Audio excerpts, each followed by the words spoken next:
Welcome to Toffee TV. It is my 3 talking points from Everton 0, Liverpool 0 today. The 241st Merseyside Derby ending in a goalless draw. The wait goes on for a home win against Liverpool.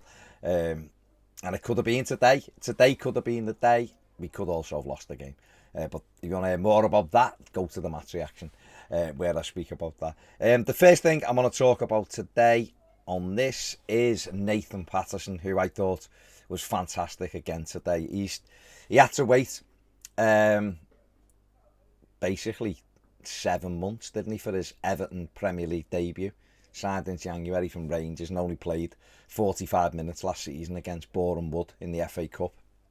Got an injury when he should have been making his debut against West Ham in the league and missed the rest of the season for us. But he's come back strong and fit, and obviously not 100% certainly the start of the season in the team if Seamus Coleman would have been fit, but Coleman was injured, which meant Nathan Patterson did start, and he's took his chance with both hands, and he looks better and better every game.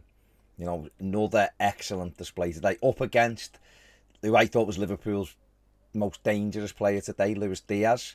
I thought Patterson did a really good job on him, but also made sure he joined in and got up the other end of the pitch as well. I thought he was really, really good today, and good signs really from him. It was only his 6th Premier League game. He looks like he's played a ton more. Doesn't look like things faze him. He's got a bit of needle about him. Had a little go with Andrew Robertson, kicked the ball at him and he was on the floor, bounced up, had a laugh. Was giving it the old, when Robertson and Firmino were talking. Scottish likes a bit of that. We know Robertson's the same. So I like that little bit of niggliness in him where he will have a little go, but he's a great athlete and he's getting better and better and looks really disciplined. And given that predominantly he broke into Rangers team as a wing back and plays for Scotland at wing back. I know he has played some games for Rangers as a right back, but Scotland played wing back, and for Everton in 4 of the opening 6 games he's played right back. So for him to just drop into a back 4 and look completely comfortable there as well, I think it's testimony to how well he started the season. So excellent from him today, doing really well, and hopefully the coaching and working with the likes of Ashley Cole and that will just mean he'll get better and better. So brilliant from him today. Second thing I want to speak about is what Frank Lampard and his coaching staff seem to be doing at Everton now. I think when you look at Everton, okay, people on the outside done a couple of things this week and the question was the same of like, no wins, you know, is the pressure mounting, are you worried? And I was like, no, I know we haven't won a game, but apart from the Carabao Cup game, but you can see what we're trying to do. You can see where the team structure is now. You can see what we're building almost. If you want, you don't want to go overboard, of course you don't, but compared to what we witnessed last season, and to be honest, what we've witnessed for a few seasons, regardless of whether the results have been good, bad, indifferent, there's a framework of a team, there's a pattern of play. And so far this season, we haven't had a centre-forward in the team. Today we played with Neil Maupay, and I thought he did well, to be fair. He missed a great opportunity, and people will rightfully pick up on that But I think if Conor Coady doesn't touch that ball, he may well have ended up with the winner today. But I thought his movement was good. He held the ball up well. He was up against 2 big lads. Certainly Virgil van Dijk's huge. I thought he did well against him. He was up against Joe Gomez, who's a little bit still a big lad, but a little bit different attributes than Van Dijk. But I thought he held that well, made some good spins off into space. Nice, tidy footballer. So I think he'll get better once he's fitter. But what Frank Lampard and the coaching staff and Kevin Thelwell have done is, you know, almost built from the back, if you like. I've just been talking about Nathan Patterson, so we know the right back. We've got Tarkowski and Coady, 2 centre-backs who I thought were excellent today. You know, Mikalenko, we know, played last season, you know, good solid left-back. And then in midfield, we've got Onana, who is unbelievable, you know, just a talent. Just thought he was brilliant today. You've got Alex Iwobi, whose transformation has been incredible. And again, you know, fair play to Lampard and the coaching staff for his transformation. Tom Davies did a good job today, but we've got Garner coming onto the pitch, and you see that.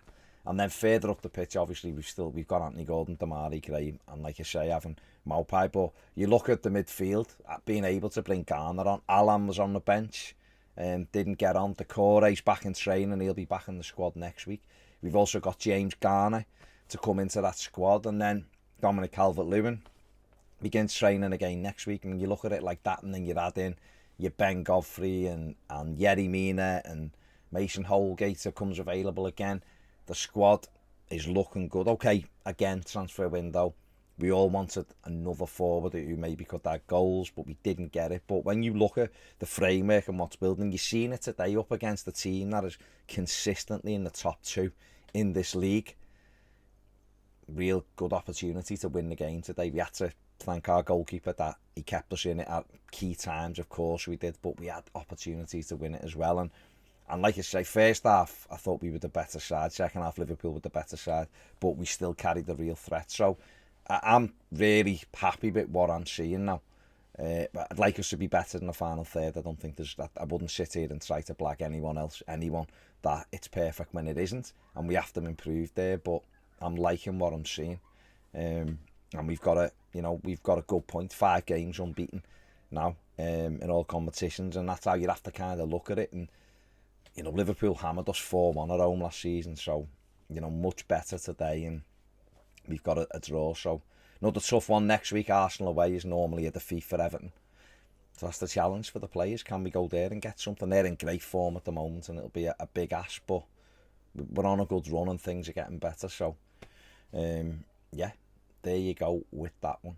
And final thing I want to speak about is Amadou Onana, who, like I said just then, I thought he was absolutely fantastic today. 21-year-old lad just come in from France. Still sometimes a little bit loose on the ball in central areas. Got to get a little bit tighter with that. But he's such a good athlete. Can take the ball. He's a big character. He's up and down. Wins the ball. And I think when Garner come in and we seen him move up a little bit higher to a number 8 role, I think we can get more out of him there. I'm excited to see what he can bring. And I think when, like I say, you put him in that midfield, we've got a good complement of players now to help him out in there. And there might be games where the manager thinks he should be subbed, give him a little bit of a breather and then get him back in. But I think he's made a really promising start to his Everton career. I think he could be a huge player for us. And, he's a player where you look at him and you think he's got all the attributes to keep going and going and going through the gears and through the levels. And if that's the case, in 3 years' time, he may be one who we go, well, teams like Real Madrid or whoever are knocking on the door for him, and it's a case of, right, we'll double, triple our money on him. But he's a fantastic prospect, and he's the kind of target that Everton should be moving forward with now. So Kevin Thelwell, Frank Lampard and everybody else, I'm sure that's kind of like profile of players that they want. We've got Nathan Patterson's another one you think has got levels to go up, and the more of those players we bring in, the better this team will become. We've just played the team today who have done that consistently well since Jurgen Klopp's been there, and we have to try to follow like Leicester with what they did. Brentford do it on a different level. We have to follow that model, and someone like Amadou Onana gives you that hope. You look at it and you go, that's what we're looking for, and let's try to get them at 10 million and not 30 million. But I thought he's been really good and settled in really well. And a 3.5 point was just how poor the officials were today, but how poor VAR officials are. The goal is, I've seen it. I've seen lines drawn and stuff, and it is very close. And I'll never understand why they draw a line from an elbow when you can't score with your elbow. I'll never understand that, but that's the way it is. And once this chip in the ball, which is being used at the World Cup and in the Champions League, once that comes in, it makes it almost the same way goal line technology, so it makes it almost perfect. So if that buzzes, the linesman puts his flag up, it's offside, and that's the end of it. But it's, it was the other thing. It's like today's game, like Luis Diaz swings an arm in the face of one of our players early on. I mean, you can't throw your arms. Virgil van Dijk could have been red carded for going over the top of the ball, on Onana. The other way round, I think it might have been looked at and he might have been sent off. And there was a James Milner one where McNeil has the shot where he puts his arm up and it hits his arm. It hits him here, which is handball. And Alisson makes a fantastic save. I'm not sitting here screaming and bemoaning and stamping my feet, but just when you see other VAR decisions, it all needs to be consistent. It's consistent, but it's consistently crap.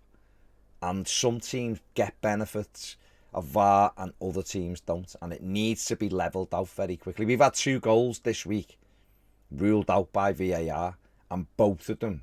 I'll be honest, I can't really go on about Coady's today because what I've seen, it looks incredibly tight. But like the Mari Gray's one at Leeds the other night was onside, and we didn't get the benefit of the doubt. So it's sickening in that stage. But I just think VAR as a whole, they've got to get better at these decisions, or at least get some consistency. But there you go. Me 3 points with the main ones. That was just a little added one, and people will be disappointed if I didn't bring up something about the referees. Right, that is it for my 3 talking points. I've talked long enough. Give the video a thumbs up, subscribe if you haven't. And if you want more videos, join us on Toffee TV Premier. Check out Ped's match reaction and player ratings video. And most of all, have a fantastic weekend. See you later.